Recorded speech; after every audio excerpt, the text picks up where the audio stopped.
Amidst the difficulties Pakistan is currently facing in electing its leaders in a democratic manner, news of Pakistan's stock exchange taking a nosedive is certainly not a welcome sight for their economic situation. The Pakistani stock exchange has taken a dive of around 2,000 points today as uncertainty prevailed over the election results, which have been delayed by over 24 hours at this point. This comes despite the fact that the stock exchange actually rallied 300 points yesterday evening as polls concluded. What does this news mean for Pakistan's new government, whoever they may be? Joining us is Sharat Kohli, senior economist. We also have Pathikrit Pain, international affairs expert, live with us. Veena Sikri, former diplomat, joins us live.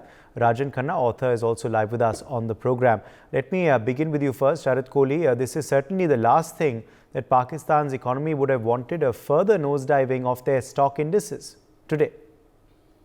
Well, Uday, stock indices are very sensitive and they react very quickly to such events, especially if the investors see political instability, which, by the way, has always been there in Pakistan.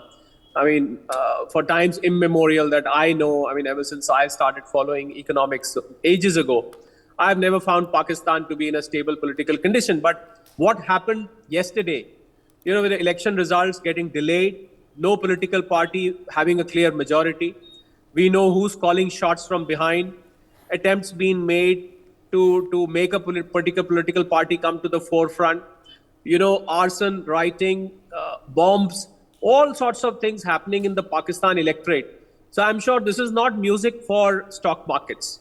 Stock markets want a very stable environment. Stock markets want a very, very, peaceful environment. Stock market, more importantly, wants a government which is growth oriented. After all, stock markets is about companies. And, if you ask me honestly, this KSE 100, I was once looking at the stocks and comparing it with the Indian stocks and some of the other stock markets. It's a stock market for the name's sake. I'm sorry to say that, Uday, because when I saw the companies and when I saw the fundamentals of the companies, they don't deserve to be listed in the stock market first. If they are listed, they don't deserve to be traded in stock market. But because it's a country, it's got to have a stock market. Of course, there must be those companies, because all companies, Uday, here's the reason. All companies in Pakistan are showing negative growth.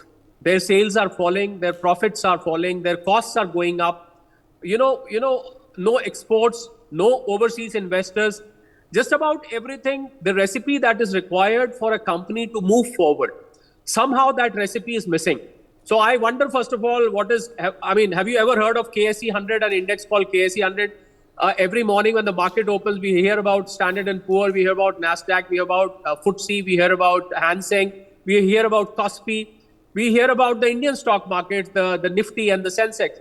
But nobody must have ever heard of, I think for the first time, a lot of your viewers, Uday, would be hearing about something called a KSE 100, a Karachi Stock Exchange 100 index. So the index is hollow anyway. And out of that hollow index, whatever steam was there, I think disappeared. With 1700 point fall is a massive fall. And this is a clear indicator that Pakistan economy is further going to be in doldrums. There is no way Pakistan economy can recover. Inflation 30%, forex reserves close to zero, GDP falling, per capita income falling, people having no money to buy their basic necessities of life, power crisis, financial crisis. Their Pakistan rupee is crossing 300 rupees to a dollar. Nothing, no economic parameter, Uday, is in place. So in this situation, I think for the market to fall is very natural. This was just a trigger. But basically, Pakistan must reveal the data that whether there is any foreign investor who is coming to invest in the stock markets. I can tell you the answer even before you get it. The answer is a big no. In fact, there are some locals who control the market, and it is confined to Karachi. Nobody from outside trades in the market. So although it is a trigger, but I really don't take their market seriously anyway, Uday. Over to you. Okay, let me quickly take that across to Pathikrit Pain as well. Pathikrit Pain, the economy is going to be the biggest concern for whoever comes to power in Pakistan. It certainly is an enviable situation to be in. Whoever is going to be the next Prime Minister of Pakistan, Pathikrit. But, the stock indices nosedive, what does it really say? And what is the current state of the Pak economy in your analysis?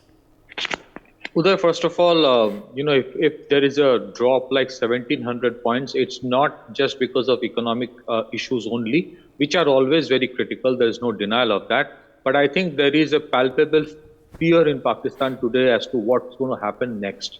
The reason is it was a well orchestrated election which was engineered by the army by putting Imran Khan behind the bars, ensuring that the party symbol of Pakistan Tehreek-e-Insaf cannot be used and their candidates can only fight as independents. In spite of everything that has been done by bringing Nawaz Sharif in spite of everything, we see that even then the PTI, in spite of all the rigging and post-election engineering by bringing down the mobile internet, it is still touching around 100 of the total number of seats. So in that kind of a scenario, if in spite of all this, if Imran Khan is kept in the jail, if there is a effort made to bring again another government through a coalition of Pakistan Muslim League and Pakistan People's Party, then we must not forget what happened in 1970 or what triggered from the 1970 election when, the country called Pakistan was divided into two, splintered into two because of an election and post-election maneuvering where the largest party was not even allowed to form the government. Now, that kind of a scenario, in addition to all what Dr. Sharad Kohli mentioned, it will only exaggerate the whole issue because nobody knows who will be the next prime minister, whether people will accept it or not, and people will certainly not accept. So there is a bigger chaos coming up in addition to economic instability, security instability, political instability is also there, external affairs instability, financial instability. You have the deep state which has been exposed. There is a strong possibility people coming on the roads all over again in favor of Imran Khan. It is not that Imran Khan is a great guy, he could have solved the problems. The issue is this, there are emotions involved. Because of the emotions, and let me tell you why the emotions are involved. Nawaz Sharif, I think the deep state wants a coalition to come up. It doesn't want anyone to have absolute majority. So PPP and PML will be asked to come together again. Whether Bilawal Bhutto would want Nawaz Sharif to become the prime minister is a big question mark. And let me tell you, Nawaz Sharif will try to project that he is the messiah who would solve issues. They are part of the problems. These are the feudal warlords who all have dual passports. Every time Pakistan has been in crisis, they have run away from the country. So I don't think they're going to solve the issue. Whoever comes to power, they have to take stringent decision. First of all, political stability is a question mark. So we don't know whether a government will be formed or not. Secondly, it is clear. It is not that previous elections have not been rigged by the deep state. But this time it is open. It is an open and shut case. Now, even if somebody forms a government, can they ensure that the deep state is contained? That is a big question. So I think my last point, the deep state might try to have a compromise with Imran Khan.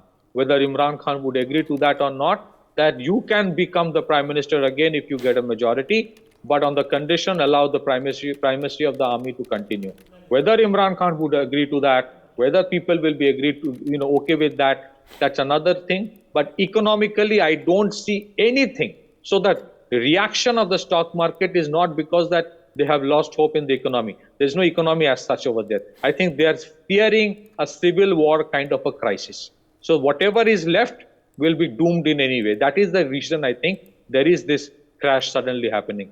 Total instability leading to violence and possibility of a civil war type of a situation, not that a civil war in totality.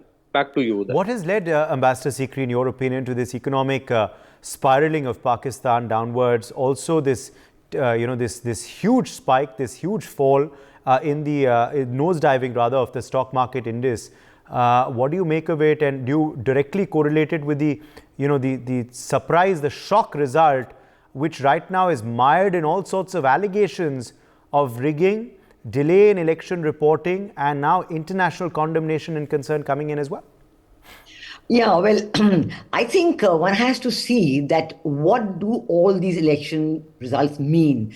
They are unexpected, as you said. There are allegations of rigging, statements by UK government, US government, and so on. But for me, the most important point that comes out of these elections is that for the first time, the army has not been able to get its way. The army has been basically humiliated and embarrassed. Because so far, it's very clear that army rule is not going to be accepted by the world in Pakistan. So there cannot be an overt army rule. What they have been trying to achieve is a covert army rule where they remain behind the scenes, but their will is exercised in every section of the economy. And that's what they were hoping for this time in the election results. But what we have seen is that by the vote for the independent candidates, which are largely from Imran Khan's party, the people, the youngsters primarily, have come out and said, no, we will not abide by what the army wants. We're not going to vote for PMLN, for Nawaz Sharif. We are going to express our views. So this is the real issue now. And I think the focus is going to be now, and I think the fall in the stock market is perhaps a shock fall because everybody expected the army to have its way and it has not happened. So that is a shock. And that has led to further uncertainty, compounding the already the poor economic parameters and all other problems that they are facing. So I think now one of the big issues that is likely to come up is what is going to be the role of the president? President Arif Alvi, his term is already over, but he continues to be the president because the National Assembly was dissolved, I think 3 days before its term was finishing. And once the National Assembly is dissolved, then the president continues till the new National Assembly comes in and elects the president. So he's there. And so he has to constitutionally, he has to call somebody to form the government. So is he going to do what the army wants him to do? I mean, there's all talk of coalition, and Nawaz Sharif is saying that, I'm talking to everybody else. He's talking to the PPP, he's talking to the JUIF, he's talking even to the MQM. Although the MQM is far more likely to go with Imran Khan's party. So while all this is happening, is the president going to oblige by inviting Nawaz Sharif as what he's claiming himself as being the single largest party? But how can you ignore the fact that the independents are followers of the PTI, they're members of Imran Khan's party, and they're not going to have their will thwarted. They're not going to have themselves sidelined, almost 100 of them. They're not going to have themselves sidelined and allow some other government to form. So this is a big crisis they are facing, and there's a whole deal of polarization also that we have to see. Because, for example, let's take the PPP, Bilawal Bhutto's party, Asif Zardari's party. They have won primarily in the Sindh. They have won all the National Assembly seats in the Sindh and the provincial assembly seats there. Imran Khan's party has had a very good showing in the KPK, Khyber Pakhtunkhwa. In Baluchistan has been virtually boycotted, and in Punjab it is Nawaz Sharif's party. So you see this tremendous amount of polarization combined with the fact that these 100 independents who are not going to allow themselves to be sidelined, which can lead to tremendous civil disturbance in Pakistan. We saw that the manner in which the votes have gone to these independents, despite the cricket bat symbol being taken away, despite the Imran Khan's party not being allowed to contest as a party. But the party has not been deregistered yet. It is still there. And so if these independent candidates declare their allegiance, what's going to happen? The president's role will come in. There's a lot of uncertainty ahead. And this is something that the army did not want. And the army finds itself in a very difficult position, very, very difficult position. They cannot really come out covertly and try and influence the events. They have to really be behind the scenes, but they're going to try and influence the events. Will the president play ball? Yes, that of course is a big question, but obviously this uncertainty, Rajan Khanna, is causing the stock market to nosedive, is causing of course a bloodbath, in the indices in Pakistan, and of course that is going to be further spelling economic doom and gloom for the country. Well, economy and politics both are intertwined. As far as the tanking of Karachi Stock Exchange is concerned, it was ruling at around 64,000. It came down to 62,000 index. Yes. This is all short-term measure. Basically, the stock markets normally are the reflectors of the state of the economies of the respective countries. Pakistan never had any kind of economic roadmap. 1958 to 65, when Ayub was there was some kind of economic building in Pakistan. Later than that, Pakistan has always depended upon the doles which were given to them by the West in particular, and US and other states. 1979 to 1988, during Zia's period, they took money from them in the name of creating Mujahideens. 2001 onward to 2008, during Musharraf's period, they took money from them in support this war on terror. Other than that, Pakistan never had any economy, of their internal, financial status. The other thing is now, there was a very, popular cliche, 3 A's used to rule Pakistan: A for Allah, A for America, A for Army. Now, for some period, when Imran Khan ruled, 1 A of America that was missing because he was gravitating toward the bloc of China, Russia, Turkey, Malaysia, and Iran. He used to be a man Friday for army, because army only was there, which brought Imran Khan to rule in 2018. Somehow he had certain other designs, and he went away from United States of America. And now, when Nawaz has been brought back from London, it was very crystal clear the army wanted him to be the next man, so that they can just use him as their proxy. In coming days, as of now, the latest election results are 100 seats have gone to the independents, which have been supported by PTI, because Pakistan Tehreek-e-Insaf of Imran Khan, this is completely disbanded. Imran himself is in jail. There are 3 jail terms which have been pronounced against him. One for Secret Act, one for selling Tosha Khana items, and another for his marriage with Bushra Begum, which according to Pakistani law is illegal. So they wanted to give, though the ISI knew it, the Awam, the people of Pakistan, they were in favor of Imran Khan, but they wanted to give one message to the people also: before you go to vote, you keep this thing in mind. Imran is not going to come back because he's already been punished and behind the bars. But that trick didn't work out. Now the independents, which have been supported by Imran Khan, they have won the election. Had the election not been rigged, I am pretty sure out of the 265 states of National Assembly, Imran would have won easily more than 200 seats, 2/3 majority. Now the independents which have been supported by Imran, they are approximately 100. Out of 265, 250 results have been announced. 73 have gone to Pakistan Muslim League Nawaz.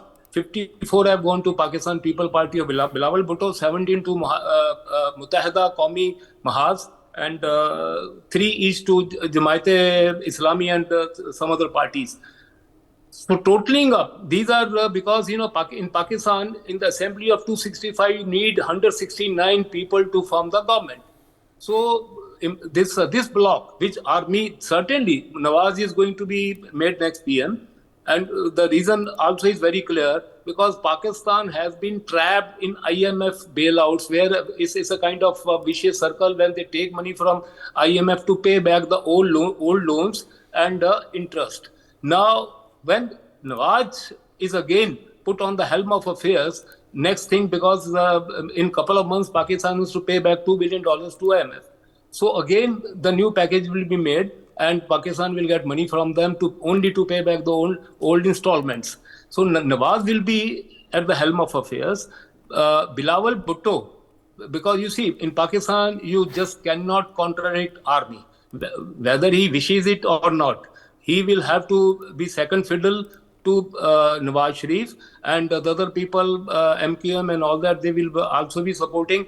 But in the long run, I don't give more than a couple of years to this particular government. There's every possibility of army directly coming back to rule in Pakistan 2 years down the road. In other terms, the other turmoils which are coming, which basically are going to affect economy also. No foreign funding agency is interested in investing in Pakistan. The major reason is, TTP is there, BLA is there, BLF is there, Sindhu Dosh people are there. There are so many insurgencies going on at a time. Tell me which foreign investor worth his salt will like to invest in a country where there's no peace. Even China after CPEC, $65 billion the program was there. They invested $45 billion. Later on, they stopped investing more in there because there's no peace. So nobody is going to put more money in Pakistan. So the country is in doldrums, and I don't see any future because you see they created a kind of environment right from the very first day, from the inception of the country, where they thought that they have a very peculiar strategic position. Absolutely. They want to leverage their position. They want to earlier. Absolutely. So what you're predicting, of course, is even more uncertainty in Pakistan. I'm going to have to leave it at that. We've run completely out of time. My thanks to all of our guests. For more such videos, subscribe to the NewsX YouTube channel, hit the bell icon.